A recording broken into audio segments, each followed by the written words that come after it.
आता हे जे 2200चा आकडा आहे तोच आकडा मतमोजणी केंद्रावर होता.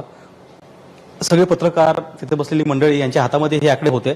मग त्या 2-2.5 तासामध्ये हा आकडा कुठून वाढत गेला आणि शेवटी कारण एकच फी राहिली होती ज्याच्यामध्ये 6 गावं होते. त्या अगोदरचे गावं मोजले की त्यावेळेस 2000चा फरक होता. तर हा 6000 कसा झाला? मी जेव्हा परळीवरनं निघाले बीडकडे तेव्हा माझं जवळपास 43,000 काहीतरी लीड होतं.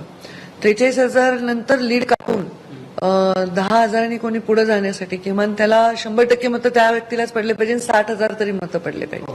त्यामुळे लोकांची इच्छा होती की बेरीज तपासून पाहावी.